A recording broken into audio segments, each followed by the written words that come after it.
Hey everyone, welcome back to this week's edition of the Maconi Setup Shop A-Fix Tutorials. This week we're looking at one of the most fun mile-and-a-half racetracks on the game right now, the Kansas Speedway, so strap in and let's get to it. As always, every run that we typically cover in this is, we'll do the gear first. I did this run in 5th gear. 4th gear, if you're running the top, is just way too short. You start chipping just past the start-finish line. And plus, I think 5th gear is a lot better for saving your rear tires and keeping the drive off. I think even in the race, unless you get a really long run and the pace drops significantly, I don't really see 4th gear being an option unless you're trying to run the bottom. I think if you're running the top, you're going to want to stay in 5th gear all the way around. But I do think with the gearing, if you do get a long enough run and the pace drops enough, I do think that if you are trying to run the bottom, you'll want to downshift to 4th gear so you can get that drive off. You just got to be patient on the throttle so you don't spin the rear tires. This lap 2 here was my attempt to show a mock qualifying lap. Um, the top in 1 and 2 I think is much faster than the bottom in 1 and 2 because you're making the straightaway so much longer. That's critical for your qualifying lap. The bottom in 3 and 4, the bottom in both ends has a lot of grip, but the bottom in 3 and 4, that also has enough grip to where you can make a really solid lap time down there. The problem with running the top is you just don't quite have enough time to make up the distance on the top before you get to the start finish line, especially with cutting the apron.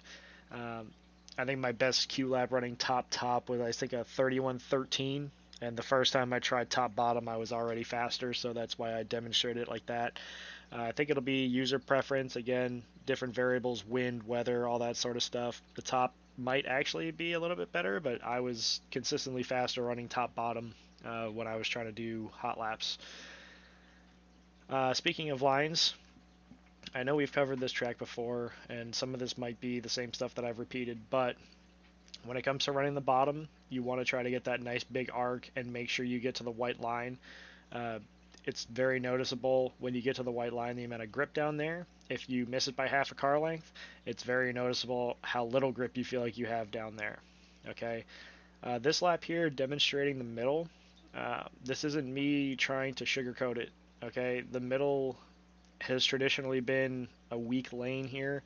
The only time that I think the middle is good is if you are in traffic and you're just trying to keep clean air on the nose. Okay, it's not much faster than running the bottom. In fact, the run that you get running the middle lane here, the run that you get off the corner isn't very much at all. If you're racing somebody and they're underneath you, it should be enough to keep them under you, and you might get lucky enough to clear them going into 3. But typically, the racing lanes here, you want to commit to the top or the bottom. And again, the middle is there. If you're in traffic, it's a good lane to keep clean air on the nose if you have the room. If you leave the top open to run the middle and somebody's close enough to you, they will get to your outside by corner exit. Okay, when you run laps here, you see real quick the lack of grip in the middle. You can pick the throttle up earlier on the bottom than you can in the middle, and you can pick it up way earlier when you run the top. Okay, it's very noticeable. You'd have to run laps to feel it yourself. But again, the middle is kind of no man's land.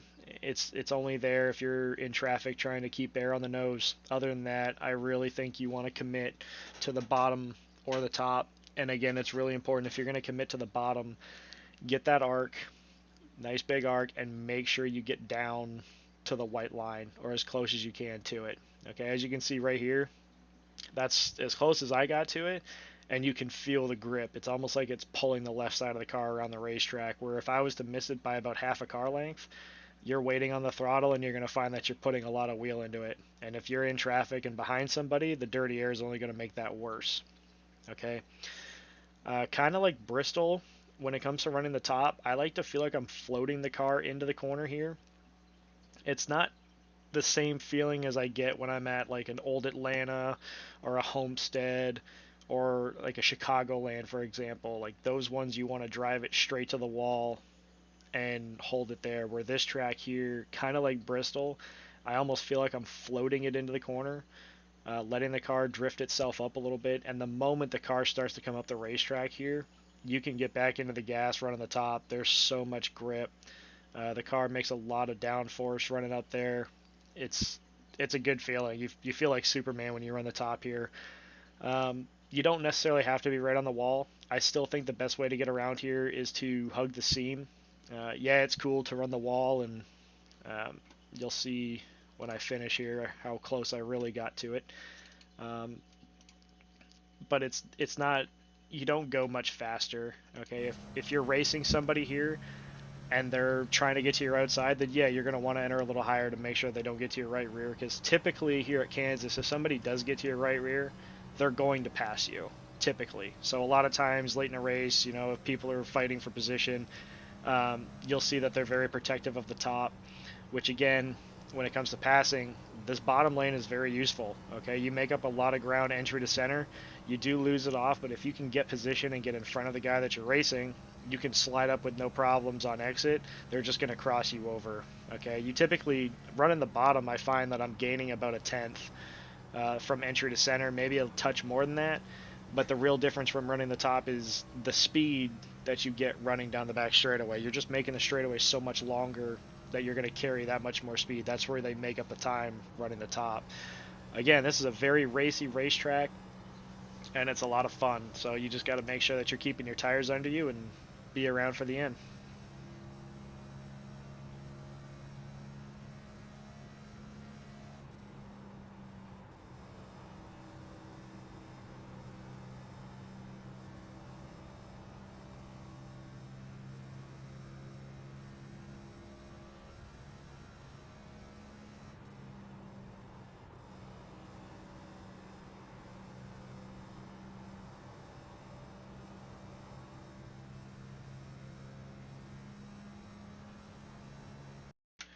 Okay, guys. One quick thing I wanted to touch on here. Uh, Not that anybody's ever complained or anything, but these laps that I'm running, these aren't sugar-coated laps, right? Like I'm not purposely going to the middle and trying to run slower. I'm trying to get everything I can out of the car to make these videos. This is just to demonstrate how much slower solo car the middle lane actually is. When you get into the race and you factor in weather, wind, dirty air, track heat, and tires, the middle does become somewhat usable. Again, it's more so if you are in traffic. Okay, if you have the option, you're not going to want to run the middle. You're going to want to commit to the bottom or the top, but you want to commit to those lanes before you get there. Okay, this isn't a racetrack where you go into the corner thinking you're going to run bottom and then last second say, oh, I want to run the top.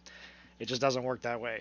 You will hit the fence, and if you try to run or if you try to enter top and cut down to run the bottom as a last second decision, as you cross each lane and cross those seams, you're losing banking and you're going to de-wedge the car and feel really loose. Okay, so this is a racetrack where you definitely want to commit to your lane and stick to it. Okay, and if you are racing somebody really close and they're running the top, run the bottom. Okay, if you're in a pack and guys are running top bottom, okay, it's okay to stay in line. You just have to make sure that you're accounting for dirty air and not rushing the throttle so that you don't get tight. Okay, but if you feel like you're faster, that's when the middle becomes an option. As long as you have clean air on your nose, the car is going to turn. Okay, I just wanted to drive that home. That'll just about do it for this week's video. If you guys have any questions, comments, or concerns, as always, please leave a comment down below, and I will get to them throughout the week. If you find that this video is helpful, as always, please consider leaving a like. And if you're not a subscriber, make sure you hit that subscription button and ring the notification bell so you can see these videos every Monday when they're posted to the Maconi YouTube page. Alright guys, best of luck this week, and we'll see you out on the track.